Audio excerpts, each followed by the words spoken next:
Assalamu alaikum everyone and a very warm welcome back to another episode of Grow Together podcast. I'm your host Mudassir Raza. काफी time से कोई episode upload नहीं हो पा रही थी। अगस्त से आई कैसी दिसंबर आ गया और काफी लोग पूछ रहे थे कोई एपिसोड क्यों नहीं आ पा रही। तो उसका रीजन ये था कि वो रिकॉर्ड ही नहीं हो पा रही थी। और फाइनली आज हम बड़े थैंकफुल है फरवरी से साहब ने उन्होंने टाइम दिया और हम बड़े मजे की बातें आज करने जा रहे हैं। अस्सलाम वालेकुम सर। वालेकुम सलाम। कैसे हैं आप? खैरियत से ठीक मैं हैं? बिल्कुल ठीक ठाक खैरियत से। आप बताएं सर। अगस्त से अल्लाह का दिसंबर शुक्र तक का कुछ सुकून आता है क्योंकि अब आप एग्जाम की तरफ जा रहे होते हैं। तो है। बिल्कुल, वर्कलोड इस कैसा वक्त चल रहा है थोड़ा आजकल? सा लोड तो हैवी ही होता है क्योंकि एग्जाम्स में भी जो है वो चेकिंग वगैरह, हम्म। मतलब एज अ टीचर ऑब्वियसली जो लोग टीचिंग कम्युनिटी से ताल्लुक़ रखते हैं तो एग्जाम स्केड्यूल भी काफ़ी टफ ही होता है, मगर एज सच हाँ, टीचिंग से थोड़ा आसान होता है और अगर क्योंकि कंपेयर किया थोड़ा जाए आपके अपनी हाँ। आपकी अपनी जब आप खुद पढ़ रहे हो तो स्कूल के अंदर और फिर जब स्कूल जाके पढ़ा रहे होते हो तो वो जर्नी कैसी रही जब खुद स्कूल जाया करते थे और पढ़ा करते थे? समझे, बिल्कुल ज़मीन आसमान का फ़र्क है। जब आप खुद स्कूल जा रहे होते हैं ना, उस वक़्त बहुत सारी ऐसी चीज़ें जो कि आपके फ़ोकस में होती ही नहीं है। आप जो है बिल्कुल समझें, एक सॉर्ट ऑफ अंडरस्टैंडिंग नहीं होती है कि कितनी स्ट्रगल है टीचर्स की, एडमिनिस्ट्रेशन की, हम्म। जो इवन जैनिटोरियल स्टाफ़ है आपका, जो यस। है किसी किस्म का भी कोई पर्सन जो कि इनेबल कर रहा है किसी स्कूल को या किसी भी इंस्टीट्यूशन को चलाने में, जब तक आप खुद चलाते नहीं हो तो आप फ़ील नहीं कर पाते हो कि यार ये कितना टफ़ काम होता है। तो अब आप जब खुद उसमें स्टेप इन करते हो और आप उसमें कंट्रीब्यूट कर रहे हो, तब समझ में आता है। और सामने एग्ज़ैक्टली हमें भी वही रिस्पॉन्स मिल जाता है स्टूडेंट से कि उनको नहीं मालूम कि कितना टफ काम है। वो लोग थोड़ा-सा एम्पैथेटिक नहीं होते हैं अपने स्टाफ की तरफ, टीचर्स की तरफ। मगर वही बात है कि वो वक़्त के साथ ही इंसान सीखता है। अच्छा, मुझे जब अपनी स्कूल लाइफ में मजा आना शुरू हुआ था वो 8 क्लास से आना शुरू हुआ था कि समझ में आया था कि हाँ स्कूल तो अब जाना ही है।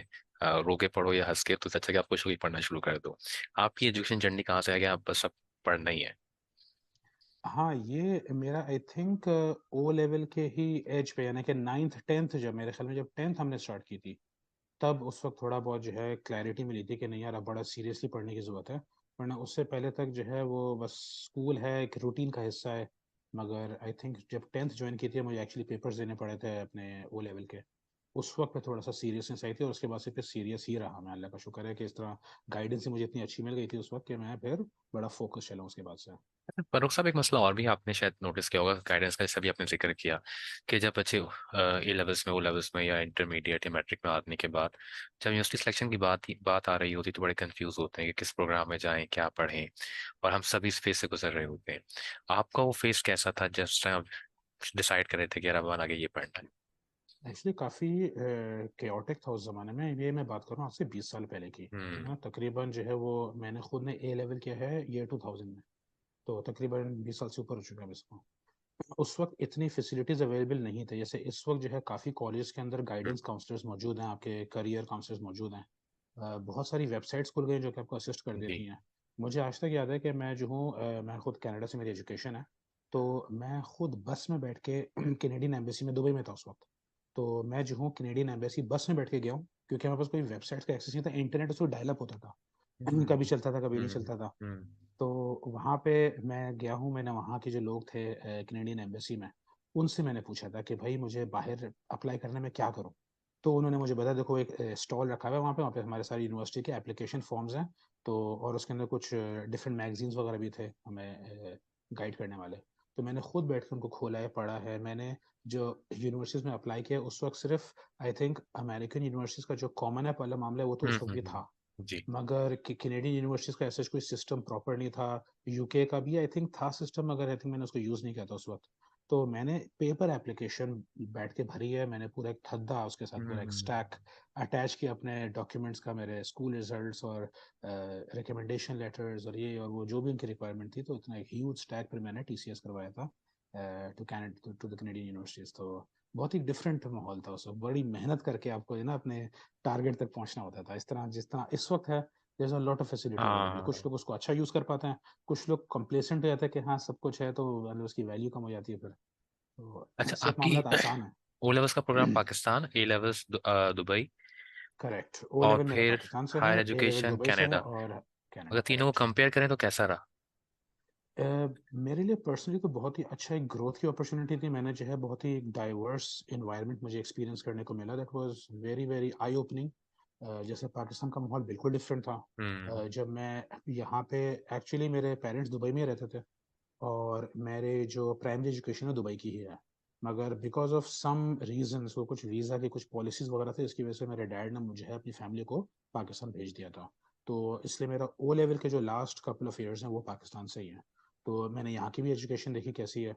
और उसी वक़्त यहाँ पे ये again this is 20 years ago, उस वक़्त ए लेवल कॉलेजेस ज़्यादा नहीं होते थे यहाँ पे। हम्म। तो उसी वक़्त मैं समझ गया था, मेरे बड़े भाई भी हैं सलमान, जो कि काफ़ी माशाल्लाह से यहाँ पे वेल माशाल्लाह, जी जी एस्टेब्लिश्ड जी। हैं। तो उन्होंने जो है वो यहीं से ए लेवल किया था और उन्होंने काफ़ी स्ट्रगल किया। तो उनकी स्ट्रगल को देख के मैंने अपने डैड से बोला, नहीं कम से कम मुझे है ना ए लेवल दुबई से ही करने दें।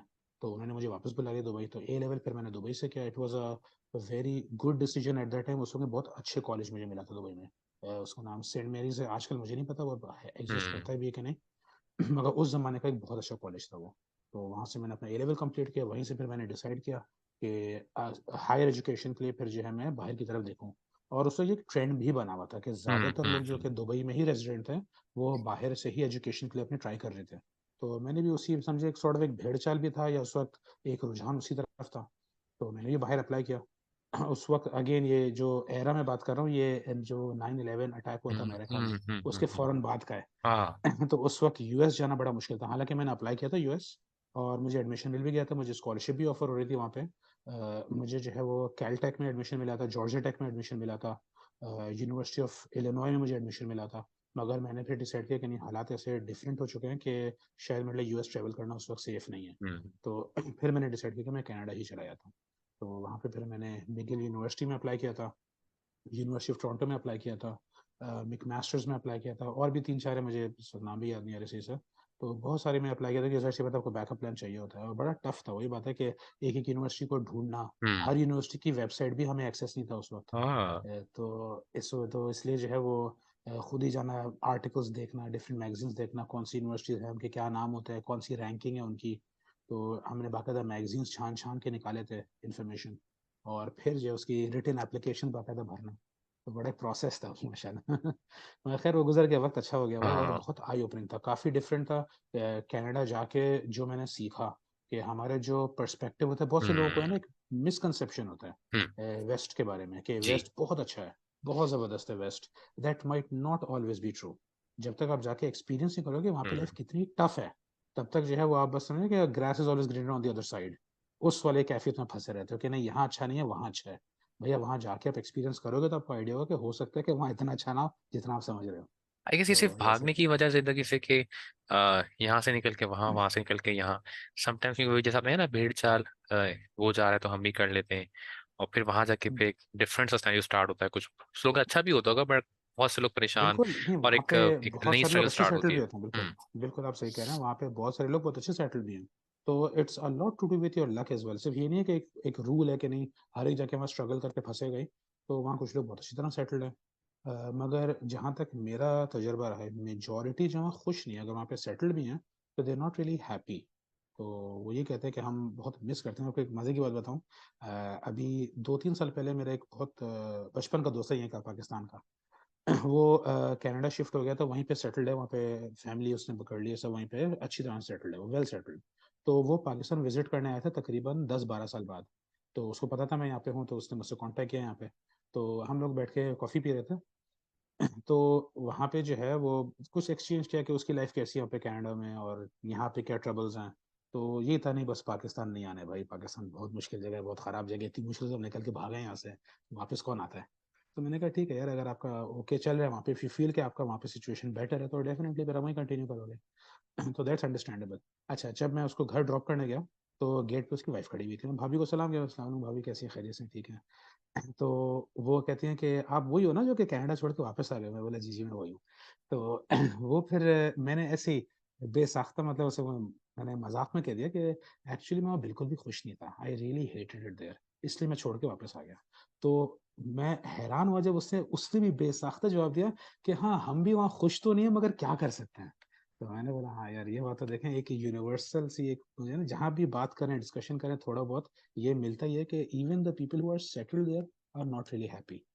तो क्या कर सकते हैं, इसका दुनिया ऐसे ही है। अच्छा, बड़े मजे का सवाल जहन में आया फरूख साहब कि आज भी जब लोग आपसे मिलते होंगे, पूछते होंगे कनाडा से वापस क्यों आए, तो वो किस हद तक होता है, लोग यहाँ तो लोग एक सभी लोग जाना चाहते हैं पाकिस्तान से बाहर। बिल्कुल, तो ऐसे में ये सवाल बिल्कुल। कितना ज्यादा आपके पास आता है, यार ये आप वापस क्यों आए, आप वापस क्यों आए? यार ये आई थिंक हर वो इंसान जिसको ये पता चलता है कि मेरी एजुकेशन हम्म कनाडा की और मैं वहाँ पे काफ़ी अरसे रह कर आ रहा हूँ, वो ज़रूर मुझसे पूछता है। ऑब्वियसली मैं स्टूडेंट्स को अपना इंट्रोडक्शन देता हूँ तो मैं अपनी थोड़ी बहुत क्वालिफिकेशन ही बताता हूँ। हम्म। तो जब वो सुनते हैं कि यार आप कनाडा से एजुकेशन हासिल करके इतना अरसा रह के वापस आ गए, ये कुछ समझ नहीं, हम तो सब भाग नहीं कर रहे हैं। हम्म। तो उनको फिर थोड़ा सा है ना, मैं उनको समझाता हूँ कि हाँ देखो हर एक की सिचुएशन अलग होती है। तो इट डज नॉट मीन कि आप ट्राई ना करो अपनी लक, आप बिल्कुल ट्राई करें डेफिनेटली। और बाहर की एजुकेशन बहुत अच्छी है, स्पेशली हम्म। अगर आपका सिर्फ एजुकेशन की हद तक है ना कि आप जाके एक प्रॉपर एक इंटरनेशनल स्टैंडर्ड पे एजुकेशन हासिल करें। बैचलर से ज़्यादा अच्छा वहाँ पे मास्टर्स प्रोग्राम है। तो अगर आप बैचलर ही पाकिस्तान से करके बाहर मास्टर्स एक्सपीरियंस करना चाहते हैं, दैट्स एन एक्सीलेंट वे। ठीक है, तो उससे आपको बाहर की दुनिया भी देखने को मिलेगा और जितनी भी है ना जो स्ट्रगल है, प्रॉब्लम, वो काफ़ी सामने आ जाती हैं। थोड़ा भी अरसा इंसान रहे आंखें खोल के तो काफ़ी कुछ नज़र आ जाता है उसको। तो तकरीबन हर क्लास में ये मतलब जब भी एक न्यू क्लास इंट्रोड्यूस होती है मुझे, तो उस वक्त ये डिस्कशन तो होता है कि सर आप वापस क्यों आ वापस गए। क्यों आए? तो तो उनको फिर मैं अपनी पूरी कहानी सुनाता हूँ थोड़ा थोड़ा कि भाई देखो सिचुएशन ये होती है कि पैसा सब कुछ नहीं होता।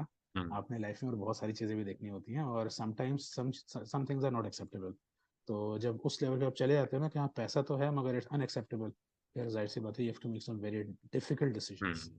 कि कम पैसा सही मगर एक एक्सेप्टेबल लेवल में, एक एक्सेप्टेबल इन्वायरमेंट में, एक इज्जतदार इन्वायरमेंट में आप कम से कम रह सको। तो वो फिर है ना, it makes you change your mind. जब फारूक साहब जब वापस आए फिर ये टीचिंग लाइन में या teaching as being a teacher, इसका डिसीजन कैसे हुआ कि यार अब मैंने टीचिंग करनी है? यार टीचिंग का तो पता है, जब मैं यूनिवर्सिटी में था उस वक्त मैंने डिस्कवर किया था कि मुझे टीचर ही बनना चाहिए। क्योंकि वहाँ पे मुझे जॉब की ज़रूरत थी और मैंने वहाँ पे एक वैकेंसी थी टीएशिप की। और वहाँ पे हम्म। जो यूनिवर्सिटी की टीएशिप होती है बड़ी सीरियस लेवल की होती है। तो वहाँ पे क्योंकि प्रोफेसर खुद तो अपनी क्लास लेना नहीं चाहते हैं, तो ये तो सॉर्ट ऑफ यूनिवर्सल बात है। तो वो टीए हायर करते अपनी क्लास को टिका देते हैं। तो प्रोफेसर की क्लास जो है फिर असल में हमारे टाइमिंग डिफरेंट है, प्रोफेसर की तो होती है सुबह, हमारे इवनिंग में टाइम होते थे कि उसी क्लास का सप्लीमेंट हमें देना होता था। तो मैंने जब अपने जो भी मेरी क्लास थी वो शुरू की, वो कंप्यूटर की कुछ थी, कोई बाइनरी नंबर्स वाली। तो वो जब मैंने पढ़ाना शुरू किया तो स्टूडेंट से मुझे बड़ा पॉजिटिव रिस्पांस मिला। लोग आके बोलने लगे, यार तुम प्रोफेसर से ज़्यादा अच्छे पढ़ा लेते हो, तुम सुबह क्यों नहीं पढ़ाते हो।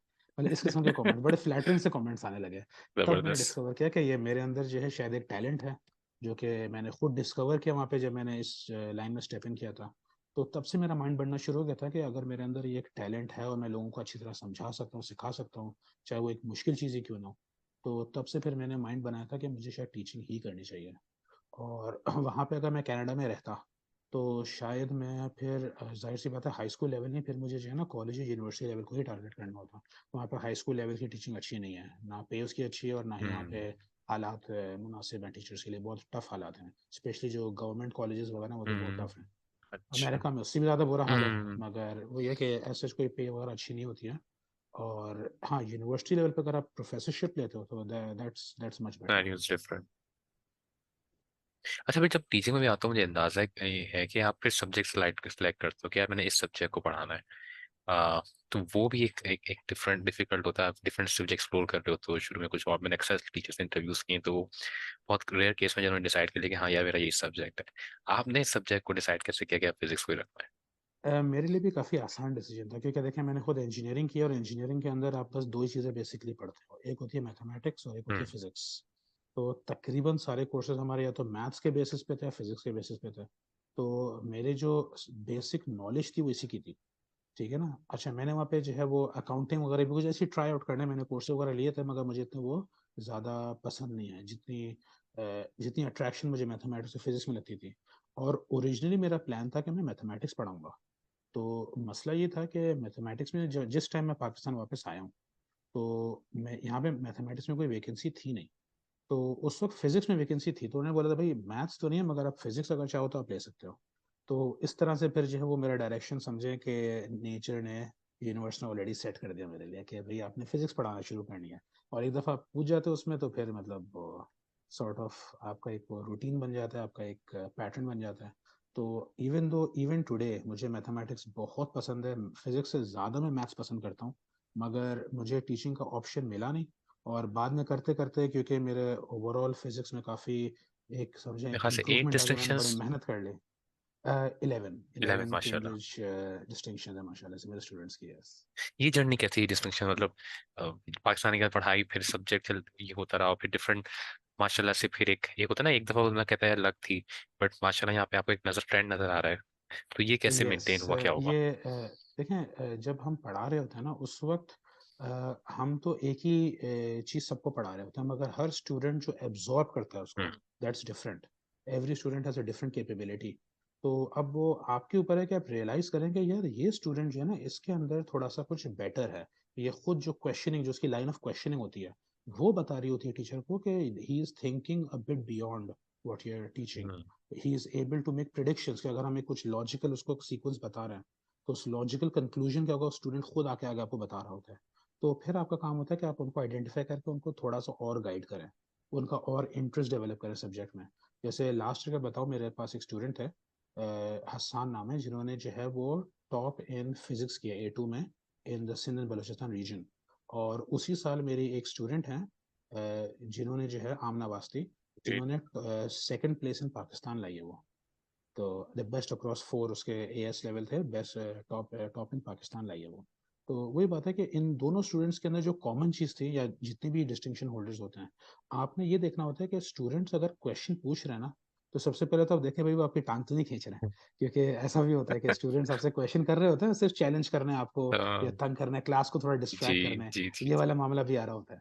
तो पहले तो आपने उसको वीड आउट करना है कि नहीं भाई ये वो वाला मामला नहीं है। क्योंकि अगर बहुत ही कोई टेढ़ा सवाल आया है सामने, और आप उसको उसी कैलिबर का जवाब दो कि भाई आपने जो सवाल पूछा उसका ये जवाब है, एंड इफ यू फील कि उसने एक्चुअली समझा है आपकी बात को, हम्म। तब एक एक बॉन्ड एस्टेब्लिश होता है कि हाँ नहीं, there is a communication here जो कि क्लास से थोड़ी बेहतर है। तो फिर जो है आप उस स्टूडेंट को थोड़ा ज्यादा टाइम देना आप भी पसंद करोगे, और स्टूडेंट खुद भी जो है इंटरेस्ट लेना शुरू करता है। और देखें, असल में तो मेहनत स्टूडेंट की है, क्योंकि हम्म। वही बात है, जिस तरह से मैं इन स्टूडेंट्स को गाइड कर रहा हूँ जो कि टॉप कर रहे होते हैं, मैं बाकी स्टूडेंट्स को भी कर रहा होता हूँ, मगर उनकी एब्जॉर्प्शन उस लेवल पे हम्म। होती नहीं है।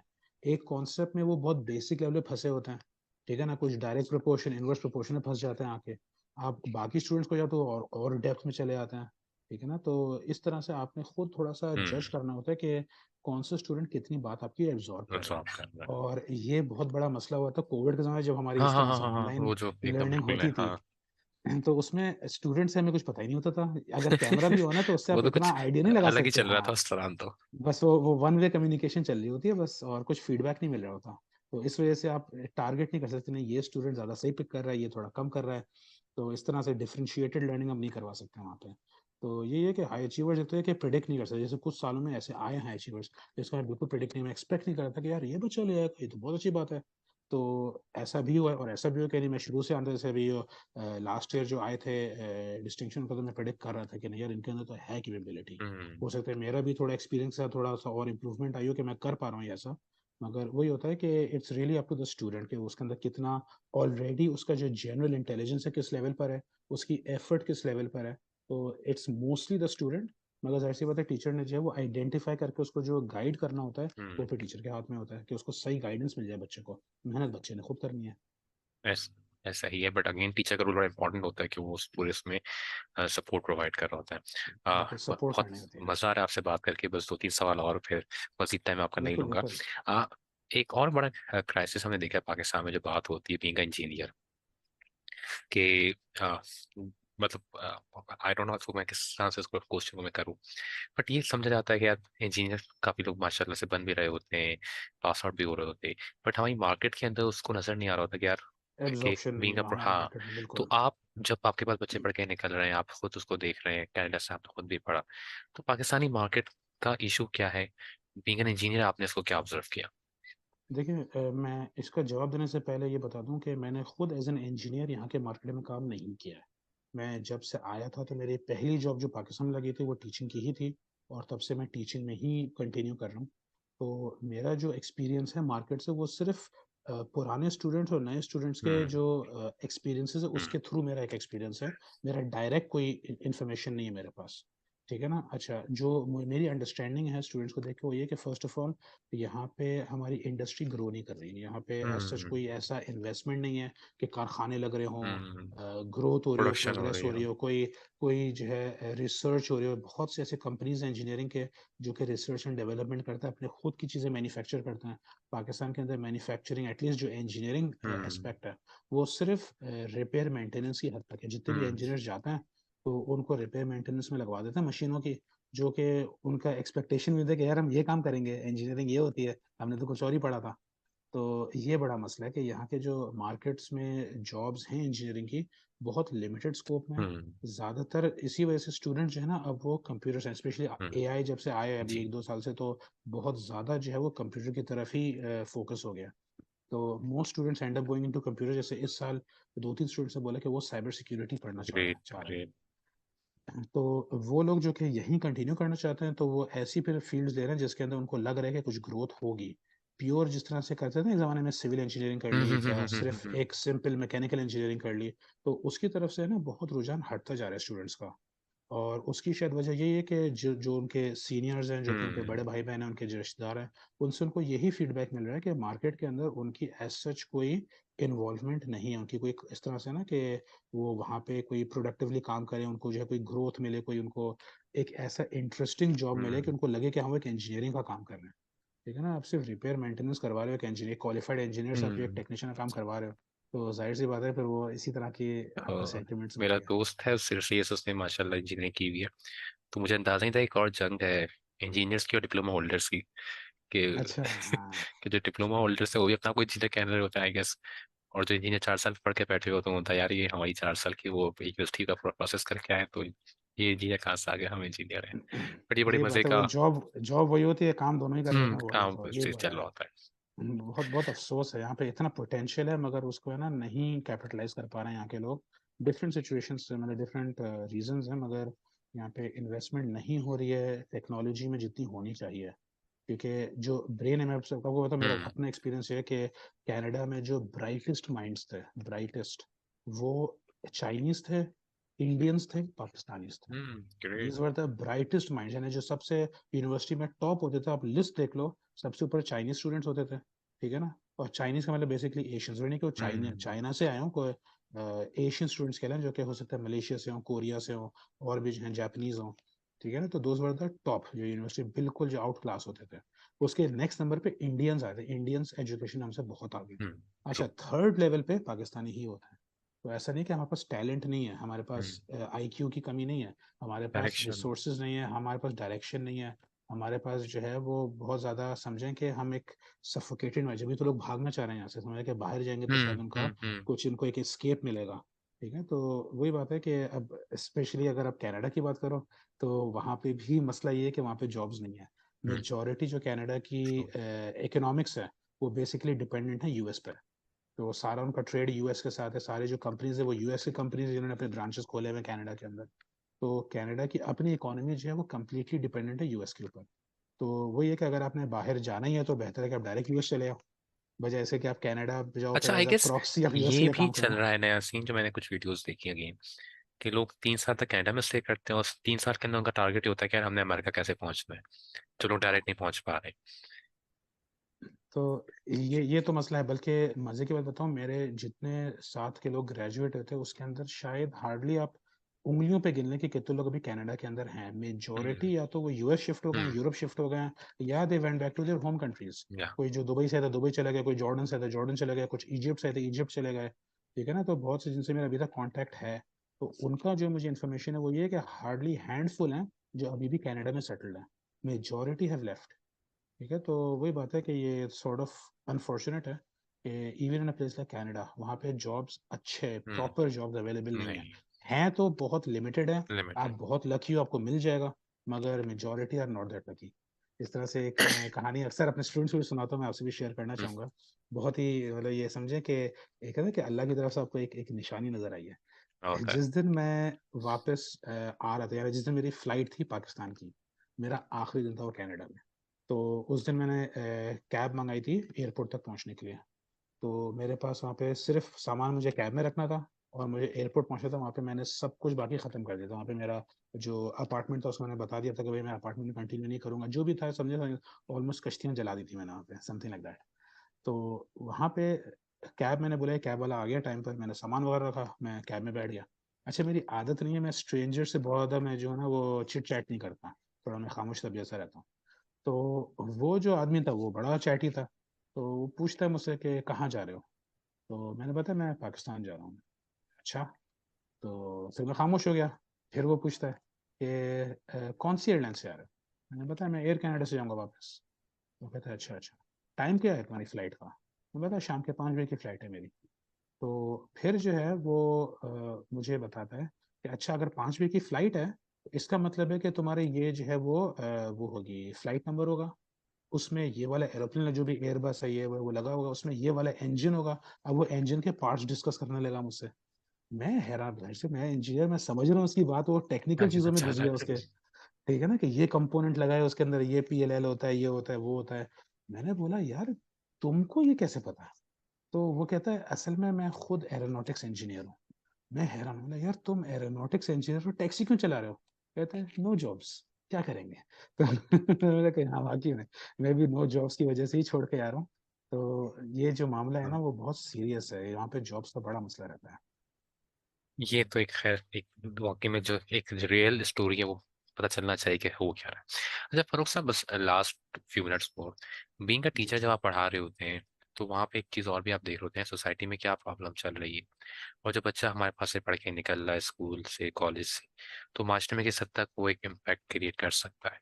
पढ़ाई से हट के भी इंसान की पर्सनालिटी होती है, सोसाइटी कुछ नॉर्म्स होते हैं, कुछ प्रॉब्लम्स होती हैं। और आप फॉर एग्जाम्पल सिग्नल भी देख के पास बहुत गुस्सा आ रहा होता है कि यार कितना मुश्किल काम क्यों है कि रेड सिग्नल को देख के रुकना। तो बिल्कुल। बीइंग अ टीचर आप चीज़ को कैसे देख रहे हैं कि हम एक सोसाइटी को कैसे बेटर या इम्प्रूव कर सकते हैं। देखिए टीचर्स के पास बहुत ज़्यादा चांस है कि वो सोसाइटी को इम्प्रूव करें बाय सबसे पहले तो आपका अपना कैरेक्टर एक स्टैंडर्ड पर हो, आप कुछ उसूल पसंद हो, आप जो हैं कुछ मॉरल वैल्यूज़ को खुद समझते हो, हम्म। और फिर आप वो अपने स्टूडेंट्स को इम्पार्ट करें। हर टीचर का जो कैरेक्टर है उसका इफेक्ट स्टूडेंट पे पड़ता है। हम्म। अनफॉर्चुनेट बात है कि बहुत सारे ऐसे टीचर्स हैं जिनका जो कैरेक्टर हो सकता है टीचर बहुत अच्छे हो, मगर हम्म। एज अ इंसान उनके मॉरल स्टैंडर्ड्स बहुत ख़राब हैं। मैं आपको एक छोटी सी एग्जांपल अनफॉर्चुनेटली। देता हूँ हम्म। कि कुछ ऐसे टीचर्स हैं कि जिनका मुझे पता चला, मैं हैरान तो खुद सुन के कि यार ऐसे टीचर्स भी इस वक्त भी ऐसी हरकतें कर रहे हैं। ओ लेवल और ए लेवल कॉलेजेस के अंदर वो क्या करते हैं कि एग्जाम से पहले स्टूडेंट को एग्जाम के क्वेश्चंस बता देता है। ठीक है, अब देखें ये खुद एक मॉरली करप्ट बात है, ये एकेडमिक इंटेग्रिटी के खिलाफ है। हाँ, स्टूडेंट का रिजल्ट अच्छा आएगा, स्टूडेंट बहुत खुश हो जाएगा, मगर जब वो अपने टीचर को देख रहे हैं कि यार ये इस तरह से एक एक समझे ना, एक ये इमोरल हरकत है, ये ट्रू। इमोरल हरकत मेरा टीचर कर रहा है, जी। और हर कोई इमोरल चीज़ों से आगे बढ़ रहा है। वो स्टूडेंट हम्म। देखा कि देखो मेरा बेनिफिट मिल रहा है इससे, बाकी सारे स्टूडेंट्स के फेल होने का चांस है, मैं फेल हो ही नहीं सकता क्योंकि मुझे ऑलरेडी पता है एग्जाम में कौन से क्वेश्चन है कि मैं से उनको रट के चला जाऊंगा। हम्म। तो जब वो देख रहा है कि अनफेयर मीन्स से आप आगे बढ़ सकते हो, चाहे वो टेम्परेरी गेन ही क्यों ट्रू। ना हो, true. In the true. Long run उसका नुकसान है क्योंकि उसने मेहनत ऐसे ही नहीं की, है। उससे फायदा नहीं है। तो इन द लॉन्ग रन उसका नुकसान है, मगर क्योंकि उसको टेम्परेरी गेन में अट्रैक्शन नजर आ रही है, जाहिर सी बात है उससे हमारे माशरे पे ओवरऑल असर जो है वो टॉप टू बॉटम इसी तरह पड़ रहा है।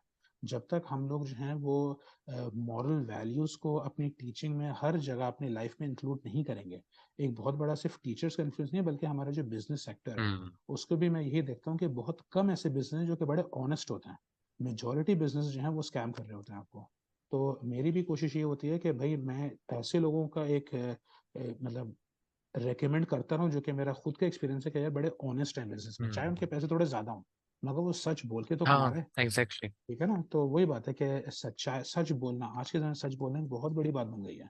मेजोरिटी लोग बाय डिफॉल्ट झूठ बोल रहे हैं, उनका माइंड सेट ही इस तरह से हो गया है कि उनके मुंह से पहला जुमला ही झूठ निकलता है। तो जो आपका अगर टीचर है वो मॉरल अपब्रिंगिंग करेगा अपने सही कह स्टूडेंट्स की, रहे वो हैं। कर सकता है। हमारे जो स्पेस है। रेगुलर उठना, हमारा जो उठना बैठना है, मुझे कुछ अपने टीचिंग से हटके कुछ नहीं करना पड़ता। मेरे अपने टीचिंग के अंदर ही जो जो चीजें सामने आ रही होती हैं उसी के अंदर मैं उनको हम्म। एक मॉरल स्टैंडर्ड सिखाता हूँ। मैं अपने स्टूडेंट्स को बोलता हूँ, जैसे मैं खुद सुपरवाइजर हूँ प्रैक्टिकल्स का, मैंने कभी बच्चों को प्रैक्टिकल नहीं बताया, पूछना सर आप बता दे बता दें, मैंने बोला मैं नहीं बता सकता, आई एम सॉरी। ये बात मैंने आपको इतना अच्छा ट्रेन कर दिया प्रैक्टिकल के लिए कि कुछ भी वो दे दें आपका ए हम्म। आना है, बशर्ते कि आप मेरा कहना मान लो, आपकी जो ट्रेनिंग है आप उस पर रिलाई करो, अल्लाह पे भरोसा करो। आप एग्जैक्टली। इस पे क्यों रिलाई कर रहे हो कि उसको पता है और मुझे नहीं पता, आप उसको छोड़ो। और आप देख ले ऐसा ही होता है कि मार्केट में हर किस्म की चीजें लीक हुई भी होती हैं, हम्म। बहुत सारी बातें गलत होती हैं, बच्चा उससे जी। फंसता है बेचारा जाके। जी।